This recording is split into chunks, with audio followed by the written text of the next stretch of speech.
oficiálne máme potvrdené, že jak budú vyzerať iPhone 16, aké budú mať špecifikácie a tým pádom vieme v podstate všetko o iPhone 16. Môžeme sa na to rovno vrhnúť. Prvá vec, čo si dokážete všimnúť na iPhone 16, dajme tomu aj tu, tak iPhone 16 podľa budú mať tie kamery vertikálne. A jeden dôvod je to, že minulý rok na Pročkách ukázali to, že pokiaľ budete natáčať na šírku, tak si to potom môžete hodiť do Apple Vision Pro, ktorý má samozrejme každý doma, ako oni tam povedali. No a tým pádom, že si to hodíš na ten Apple Vision Pro, tak v podstate to bude vyzerať celkom dobre a bude proste celé široké, budeš to proste vidieť fakt, že keby si pozeral autotelku. Sú tu dve veci, ktoré sú dosť také, buď sa to stane, alebo to je si iba kleveta. Ale prvé sa vehneme na špecifikácie, čo je dosť taká jedna z tých zaujímavejších témat. Po novom by mal byť teraz iPhone 16, aj ten základný mal by byť titánový, podľa toho, čo som videl. Ale nie som si istý, lebo podľa mňa titánium je určené pre Pročka hlavne. Uvidíme, čo na to povie Apple. Tento rok sa rozhodli v Apple, že neurobia 5 farieb ako zvyčajne. Pridajú ďalšie dve. Máme čiernu, modrú, žltú, ružovú, zelenú, fialovú, bielu. Fialová a biela sú tie nové farby, ktoré pridajú. Minulý rok bola iba čierna, ružová, zelená, žltá a modrá. Týchto 5 farieb, ale tento rok pridajú ďalšie dve. A tým pádom, že pridajú ďalšie dve farby, tým pádom máte viacej možností. Lebo za mňa, keby som si išiel kúpovať iPhone 16, ja mám teraz Samsung, čiže keby som si išiel kupovať ja iPhone, tak by som išiel buď po tej modrej farbe alebo po tej bielej, lebo tak na tých bielých a na tých modrých nie je až tak vidno tie otlačky prstov. Ale máme možno ešte jednu vec, čo sa týka farieb, že tie farby nebudú také pastelové ako boli minulý rok, ale budú také viac cítejšie a tým pádom to nebude vyzerať, proste vyzerá tá modrá tak, ako by bola viac biela než modrá. Čiže tým pádom budú viac cítejšie tie farby a možno tie iPhone budú vyzerať krajšie. Potom samozrejme tu máme tie špecifikácie, čo sa týka toho iPhone 16. Buď toto bude najväčší skok od čipov, čo bol zatiaľ v iPhonech, buď bude v iPhone 16 orezaný A17 Bionic, lebo minulý rok bol v iPhone 15 Pro a Max nový čip A17 Pro. Nie je to Bionic, ale je to Pro. Čo znamená to Pro? To Pro znamená, že je definitívne vyhradené iba pre Pro modely. Ale tu je tá vec. iPhone 16 buď bude orezaná A17 Bionic, alebo urobia nový čip A18 Bionic. Bolo by to o mnoho rýchlejšie než starší iPhone 15 a to je bolo celkom zaujímavé vidieť, ale zase podľa mňa by to bolo aj dosť také nepekné od nich, že proste zničený proste ten jeden iPhone proste zrýchlia. A keď to ešte dostaneme tých špecifikácií, tak v podstate všetko dostáva tak ako predtým. Ešte iPhone 16 pridajú aj nové tlačítko, ktoré bude vyhradené priamo pre foťáky, ako napríklad teraz tu. A bude to v podstate robiť to, že keď dajme tomu, že tu by sa zlačil to tlačítko a tak my sa mi tam tak si to proste cvakne, ako keby, že máš takto telefón, tu máš to tlačítko a cvakneš a máš v podstate akože fotku, čiže to bude viacej fungovať ako foťák. No to je v podstate tá zaujímavá vec v tých iPhonech. A potom tu máme dve veci, jedna síce nie o iPhonech, ale to si potom poviem. A tu je jedna vec, čo je celkom nepríjemná, čo sa týka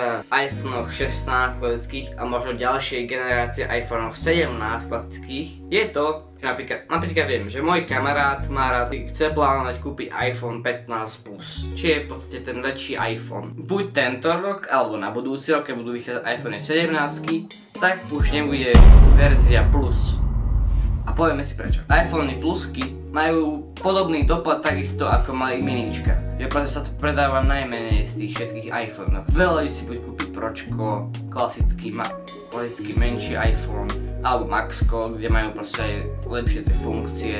Ale plusky sú na tom biedne. Proste hovorí Apple, že iPhone plusky sú dosť na tom blbo. Tie proste dopadnú možno ako minička, že o pár, možno o rok, o dva, tak už plusky proste nebudú. A podľa mňa akože je to dosť zaražujúce, čo sa týka od niektorých ľudí, lebo viem, že však môj kamarát chce mať oné plusko. V podstate to je dosť nepríjemné, podľa mňa z tej strany, že čo povedal Apple, že to proste dopadne ako miničko. A vlastne iPhone 16 budú mať samozrejme už aj ten action button, teda tým pádom sa už kompletne zbavíme swapovacieho tlačítka, ktorý keď si ho preklikneš na jednu stranu, tak sa ti vypne zvonenie, notifikácie a správy. A potom keď to zapneš, tak sa ti všetko naspäť zapne. Čiže a som zvedavý, že ktorý z týchto iPhone-och sa bude akože najviac predávať, že aká farba. Lebo teda máme ten čierny, zelený, modrý, žltý, rúžový, fialový, biely. Ale podľa mňa najviac predávané budú čierne, rúžové, modré a biele. Lebo nevidel som veľa ľudí, čo si kúpi tú zelenú a žltú. Lebo to sú podľa mňa také celkom divné farby. Ako za mňa, keď som ich videl, ale v realite vyzerajú lepšie ako na fotkách, ale to je podľa vás, že ako podľa vás vyzerá ten telefón, či si ho chcete kúpiť alebo nie. A podľa toho, čo som ešte videl, tak iPhone 16 Pročka a normálne by mali stať rovnako ako minulý rok, čiže tým pádom nebudete platiť o nič viac a budete mať v podstate lepší telefón za takú istú cenu, čo minulý rok, čiže potom ľudí to poteší, ale zase bude to také buď profitové pre Apple, alebo nie. A tu je ešte jedna vec, čo ma to zaujíma, či to bude Apple riešiť, alebo to proste nechá tak. A Samsung nedávno vydal svoje nové watche a takisto aj nové budsy. A podobá sa to dosť na Apple produkty. Hlavne tie watche a budsy. Ale tie Budsy 3 vyzerajú ako AirPody 3. generácia, čiže tým pádom majú aj tú nožičku, majú proste ten tvar tej hlavy, že ak to vyzerá. Ale musíme si pripomenúť jeden edit.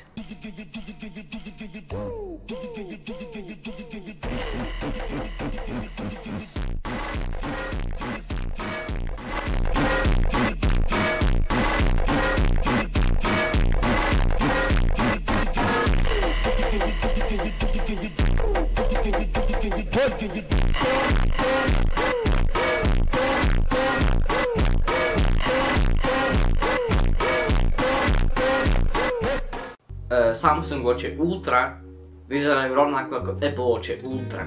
Čiže v podstate okopírovali dizajn a nápad tých Apple Watchov a AirPodov. Ale buď to bude Apple riešiť, alebo nechá to tak proste, že tak dobre zobrali na maximálne, takže iba dva dizajny, to je nám jedno. Alebo si povedia, že vy ste nám ukradli dizajn, na súd, okamžite. Pokiaľ chcete takisto aj recenziu na Samsung Fold 6 a Samsung Flip 6, tak napíšte do komentárov, či to chcete.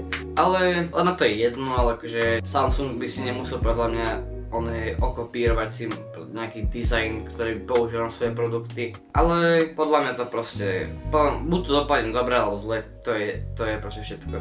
Ale veľa ľudí hovorilo, že tie Samsung Watche vyzerajú proste podobne ako ich klasické Samsung Watche 9, čo vydali teraz. A jeden youtuber, Vojta Dalekorej, tak on porovnal to a všimol si vec z toho, že tam je ten hranatejší dizajn, než ten kruhový, čo má normálne. No a pokiaľ sa vám to video páčilo, tak tu zanechajte like a odber, napíšte do komentáru, čo si myslíte o iPhone 16. Keď ma chcete sledovať niekde inde než len na YouTube, tak tu máte Instagram a tam ma môžete sledovať. A nezabúdajte, Ronaldo je GOAT.